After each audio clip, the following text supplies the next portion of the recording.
जय माता दी मित्रों, हमारे YouTube चैनल में आपका हार्दिक स्वागत है। आज मैं आपको एक बहुत ही सिद्ध प्रयोग बताने वाला हूं, जो कि गुरु के द्वारा बताया गया प्रयोग है और इस प्रयोग को कई बार आजमाया गया है और वाकई में इस प्रयोग के अद्भुत लाभ, अद्भुत शक्ति इस प्रयोग की देखने को मिलती है। तो ये जो प्रयोग है, प्रयोग को बताने से पहले मैं आपको ये बता दूं कि ये प्रयोग किस लिए उपयोग में लाया जाता है। तो इस प्रयोग से क्या कर सकते हो आप, जैसे कि आप किसी भी देवी या किसी भी देवता की शक्ति प्राप्त करना चाहते हैं या फिर उनको अपने घर पर लेकर के आना चाहते हैं, ठीक है। तो उनको अपने घर पे या उनकी शक्ति को अपने घर पर आप लेकर के आना चाहते हैं और उनकी सेवा करना चाहते हैं।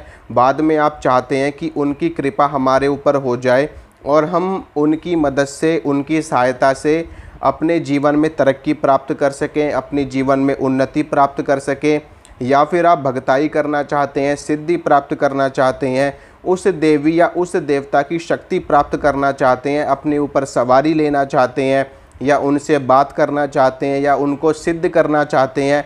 ये सारे प्रयोग आपके इस एक प्रयोग से सिद्ध हो जाएंगे, सफल हो जाएंगे।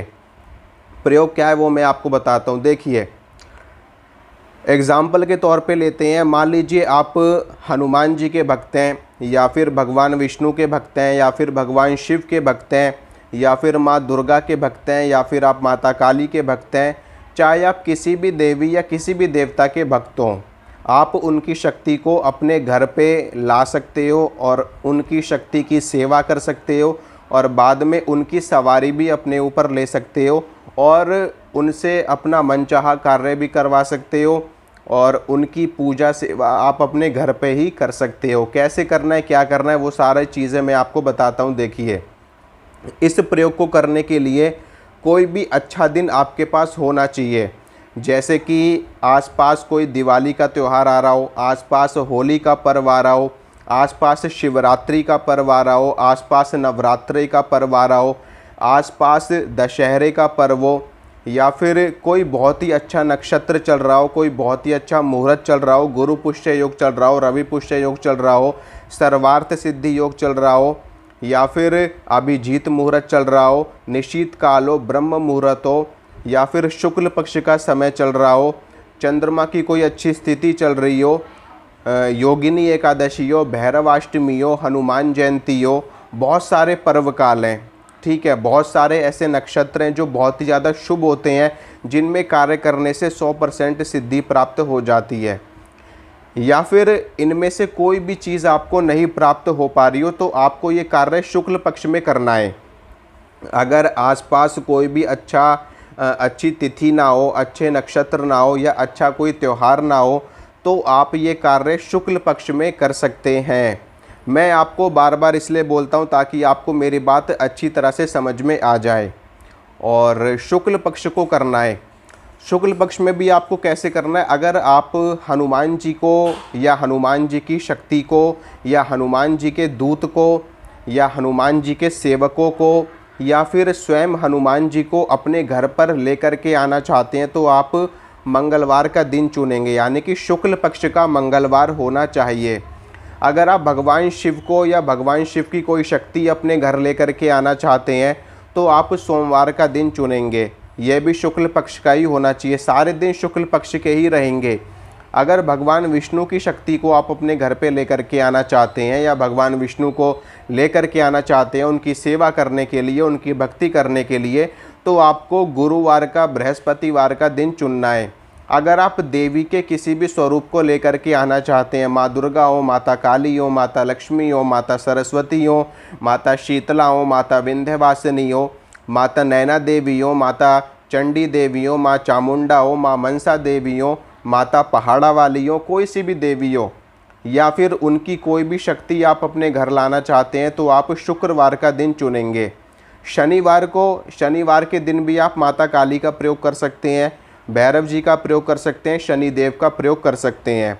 रविवार के दिन आप माता गायत्री का प्रयोग कर सकते हैं, भगवान सूर्य नारायण का प्रयोग कर सकते हैं, इसके अलावा भैरव जी का प्रयोग कर सकते हैं। रविवार का दिन भैरव जी के लिए इस्तेमाल किया जाता है, माता गायत्री के लिए किया जाता है, भगवान सूर्य के लिए किया जाता है। और शनिवार का माता काली, भगवान भैरव दोनों ही चलते हैं, शनिवार को भी चलते हैं और मंगलवार को भी।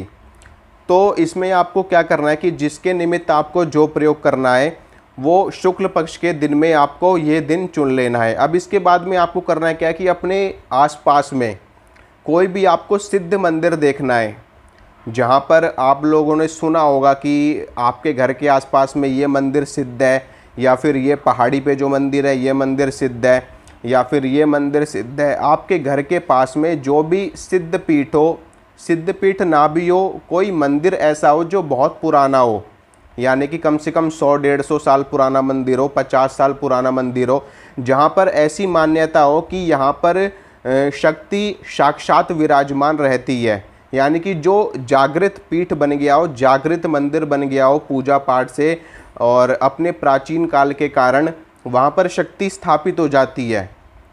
तो कम से कम 100 साल पुराना मंदिर हो और जहाँ पर जागृत शक्ति विराजमान हो, देवी की या देवता की, या जिस देवता को आप लाना चाहते हैं। जैसे कि हनुमान जी का सिद्ध पीठ है, बालाजी महाराज हैं, सालासर वाले जी हैं, और भी बहुत सारे सिद्ध पीठ हैं हनुमान जी के। वो तो सिद्ध पीठ हो गए, लेकिन मंदिर आपको अनेकों मिल जाएंगे अपने घर के आसपास जो प्राचीन होंगे, जहाँ पे शक्ति जागृत होगी। देवी दुर्गा के आपको बहुत सारे मंदिर अपने आसपास मिल जाएंगे जो पुराने बने हुए हैं, जहाँ पर इतनी पूजा पाठ होती, जहाँ पर देवी साक्षात रूप से विराजमान रह रही हो। अगर वो भी आपको नहीं मिल रहा हो, अगर वो भी आपको ना मिल रहा हो, तो आपके घर के पास में जो भी मंदिर हो आप वहाँ पर जा सकते हो।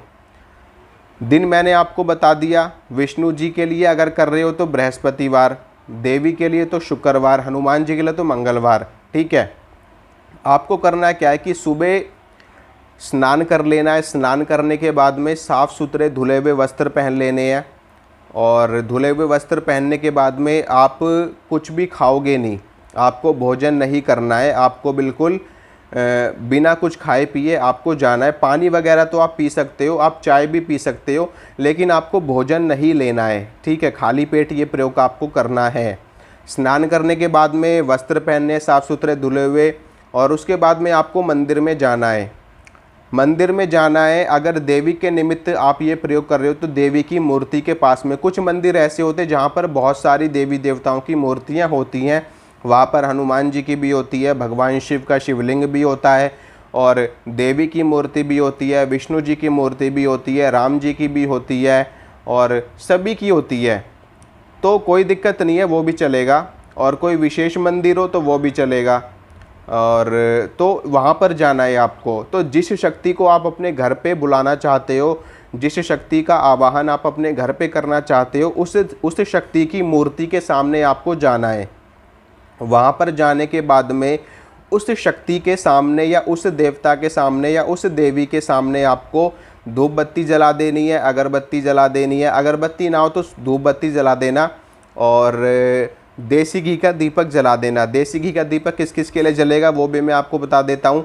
अगर हनुमान जी के लिए प्रयोग कर रहे हो तो देसी घी का दीपक जलेगा। हनुमान जी के लिए, भगवान विष्णु के लिए, माँ दुर्गा के लिए, और माता गायत्री के लिए, और इसके अलावा भगवान विष्णु का कोई सा भी स्वरूप हो, सभी के लिए देसी घी का दीपक ही जलाया जाता है। सरसों के तेल का दीपक सिर्फ और सिर्फ माता काली के लिए और भैरव जी के लिए उपयोग में लाया जाता है। तो अगर आप माता काली के लिए कर रहे हो या फिर भैरव जी के लिए कर रहे हो तो आपको सरसों के तेल का दीपक जलाना है। नहीं तो और कोई शक्ति हो और कोई देवता हो तो सबके लिए आप देसी घी का दीपक जलाओगे, उनकी मूर्ति के सामने धूप बत्ती जलाओगे, देसी घी का दीपक जलाओगे या फिर सरसों के तेल का दीपक जलाओगे। उसके बाद में उनको प्रसाद चढ़ाओगे। अपने सामर्थ्य के अनुसार, अपनी भक्ति के अनुसार, अपनी श्रद्धा के अनुसार जो भी आपके पास अवेलेबल हो, 10 रुपये का, 20 रुपये का, मिठाई हो, फल हो और मीठा पान हो, जो भी आप चढ़ा सको, बर्फ़ी, पेड़ा, पान, जो भी आपके पास हो वो आपको प्रसाद ले लेना है। अगर आपके पास कुछ भी नहीं है तो आप 5 रुपये की, 10 रुपये की मिश्री लेकर के चले जाना, वो प्रसाद आप उनको चढ़ाना, वहाँ पर दीपक जलाना, उनके नाम से धूप बत्ती जलाना वहाँ पर, और वहीं पर बैठ करके उनका पाठ करना 5 मिनट या 10 मिनट। 5-10 मिनट वहीं पर बैठ कर के मन ही मन में उनका पाठ करना, उनकी स्तुति करना, उनकी चालीसा पढ़ना, उनका स्तोत्र पढ़ना, उनके मंत्र का जप आप कर सकते हो। मतलब कि कुछ ना कुछ आपको उनके निमित्त करना है, आपको उनकी सेवा वहाँ पर आपको देनी है। 5 मिनट, 10 मिनट, 15 मिनट, जितना भी आपके पास टाइम हो, जितना भी आपके पास समय हो। सेवा देने के बाद में, पूजा देने के बाद में उनसे हाथ जोड़ करके आपको विनती करनी है। जैसे कि मैं आपको माँ दुर्गा का उदाहरण देता हूँ। माँ दुर्गा के समक्ष आप लोग बैठ जाओगे, धूप दीप जला दोगे, प्रसाद चढ़ा दोगे, उनकी दुर्गा चालीसा पढ़ लोगे या मंत्र कर लोगे, निवारण मंत्र। फिर आपको हाथ जोड़ करके देवी से प्रार्थना करनी है, हे जगत जननी माँ जगदम्बा, मैं आपका भक्त हूँ, आपका सेवक हूँ, आपका दास हूँ और मैं आपकी सेवा करना चाहता हूँ। और आपकी सेवा करने के लिए मैं आपसे हाथ जोड़ करके विनती करता हूँ, आपसे हाथ जोड़ करके प्रार्थना करता हूँ कि आप मेरे साथ मेरे घर पर चलिए। मैं आपकी तन मन धन से सेवा करूँगा, जितना मुझसे बन पड़ेगा, जितनी मेरे अंदर शक्ति है, जितनी आपकी मुझ पर कृपा है, मैं अपने पूरे तन मन धन से आपकी सेवा करूँगा अपने घर पे। आप कृपया करके मेरे साथ चलने की कृपा कीजिए और मुझ पर और मेरे परिवार पर दया कीजिए, मुझ पर और मेरे परिवार का उद्धार कीजिए। इस प्रकार से आपको बोलना है। और उसके बाद में आपको क्या करना है कि वहीं पर से मूर्ति के चरणों में से ही थोड़ी सी मिट्टी आपको उठा लेनी है। जैसे कि आजकल तो मंदिर सारे सीमेंटेड बने हुए हैं, पत्थर के बने हुए हैं और एकदम मतलब जो कहीं पे ग्रेनाइट के पत्थर होते हैं, कहीं पर संगमरमर के पत्थर होते हैं, कहीं पर वैसी मूर्तियाँ भी होती हैं, कुछ मंदिर कच्चे भी बने होते हैं। तो जैसा भी हो, आपको वहाँ से थोड़ी सी मिट्टी सकेर लेनी है उनके चरणों में से। यानी कि जैसे कि मान लो यहाँ पर मूर्ति है और यहाँ पर आप उनसे प्रार्थना कर रहे हो, तो चाहे आप नीचे से ही उठा लो, मंदिर में कहीं से भी, मंदिर में उनका नाम लेकर के कहीं से भी आप वो मिट्टी उठा लो, उनके चरणों के पास से कोई थोड़ी सी मिट्टी उठा लो, जो भी मिल जाए आपको, इतनी सी जो भी मिल जाए वो मिट्टी आपको उठा लेनी है वहाँ से। और दक्षिणा भी आपको वहाँ पे चढ़ानी है, 11 रुपये या 21 रुपये या 51 रुपये, जो भी आपके पास उपलब्ध हो वो दक्षिणा आप उनके चरणों में चढ़ा देना। उसके बाद में मिट्टी उठा लेना। उस मिट्टी को आप साथ में एक लाल रंग का कपड़ा लेकर के जाना, उस लाल रंग के कपड़े में वो मिट्टी डाल लेना आप, और उसके बाद में वो मिट्टी आपको अपने घर पे लेकर के आ जाना है। ठीक है, घर पे लेकर के आ जाने के बाद में, उसके बाद में आपको क्या करना है कि जब आप वो मिट्टी घर पे लेकर के आ जाओगे, आपको सीधा अपने घर पे आना। जब आप वहाँ से मिट्टी लेकर के आओगे, ये चीज़ बहुत ज़्यादा इम्पॉर्टेंट है, इस चीज़ को आप ज़रूर नोट कर लो। जब आप वहाँ से मिट्टी उठा लोगे ना वहाँ से, तब आपको वहाँ पर मंदिर में नहीं रुकना है ज़्यादा देर तक।